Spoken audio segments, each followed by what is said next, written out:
नमस्कार, मैं डॉक्टर जयंती त्यागी आपका अपने चैनल जया लिटरेचर में बहुत बहुत स्वागत करती हूँ।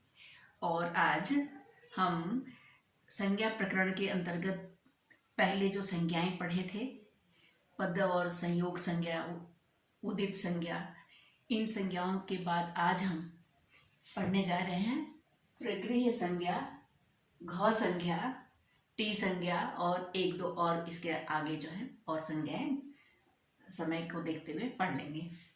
तो चलिए आज शुरू करते हैं सबसे पहले प्रगृह्य संज्ञा से। तो प्रगृह्य संज्ञा किसको कहते हैं? पाणिनि ने अपनी अष्टाध्यायी में लिखा है कि ईदु दे द्विवचनम प्रगृह्यम। तो ये देखने में आपको लग रहा होगा बहुत मुश्किल है, लेकिन बिल्कुल भी मुश्किल नहीं है। देखिए, हम इसका जो है ईदु दे द्विवचनम प्रगृह्यम, प्रगृह्यम मतलब प्रगृह्य संज्ञा होती है। किसकी होती है? तो देखिए, इनको हम अलग अलग करते हैं, इनका संधि विच्छेद करते हैं तो बिल्कुल स्पष्ट हो जाएगा। देखिए, ई द में त है, इत, और इसमें बड़ा ऊ है ना, तो ऊत, ऊत। और ईत का अर्थ है, देखिए ये जो अंतिम वर्ण जो है इत संज्ञक होके इनका जो है त से लोपा से लोप हो जाएगा। तो ईत का मतलब समझिए कि ई, बड़ी ई, और ऊत का मतलब है बड़ा ऊ, दीर्घ ऊ, दीर्घ ई और दीर्घ ऊ।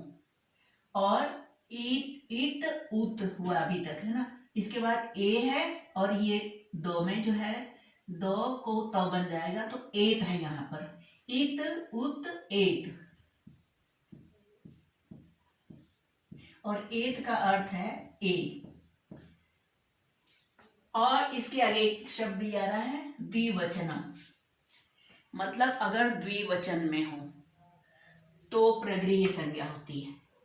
मतलब इसका ये है कि ऐसे शब्द जिनके अंत में ई हो, मतलब दीर्घ ई हो, दीर्घ ऊ हो या ए हो, और वो शब्द जो है द्विवचनांत भी हों, अर्थात वे शब्द जो हैं द्विवचन में वैसे बनते हों। जो शब्द द्विवचन में दीर्घ इकारांत, दीर्घ उकारांत या एकारांत होते हैं उनको हम प्रगृह्य कहते हैं, अर्थात उनका नाम प्रगृह्य संज्ञा पड़ती है, उन्हें हम प्रगृह्य कहते हैं। उदाहरण देख लेते हैं इनका। ईत का उदाहरण है, देखिए, हरि एतौ। उत का है विष्णु इमौ। और एत का एक हम उदाहरण ले लेते हैं, गंगे अमु, गंगे अमु। ठीक है, तो इसको हम थोड़ा सा और समझ लेते हैं। देखिए, ये जो हरि शब्द है, ये हरि एक वचन और हरि द्विवचन, तो ये द्विवचन का रूप है ना, द्विवचन का रूप है। तो इसलिए इस हरि में जो ई है, इसकी या पूरे ही शब्द की जो है प्रगृह्य संज्ञा हो जाएगी। इसी प्रकार से ये विष्णु ह्रस्व शब्द है, विष्णु, विष्णवः।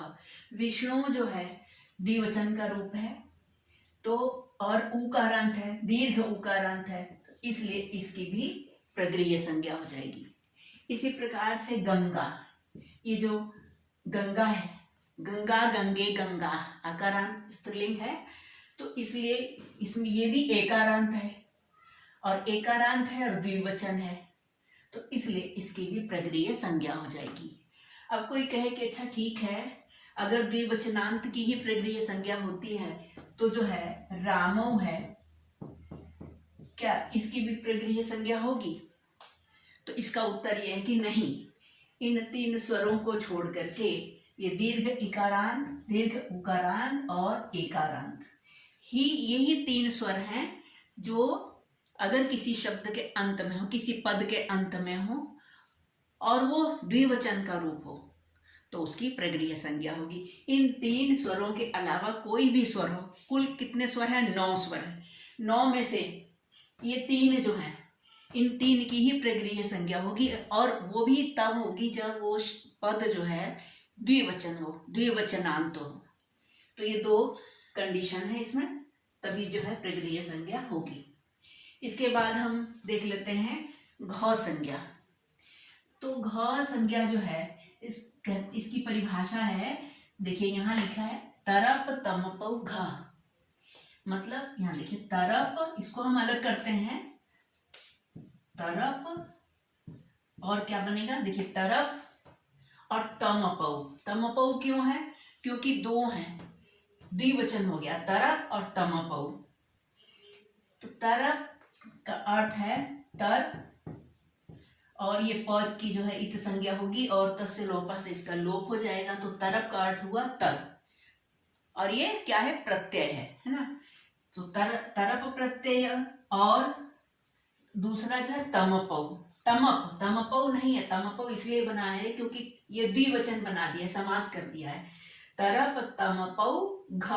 घ मतलब घ संज्ञा, संज्ञा का अर्थ है नाम, उसका नाम घ होगा।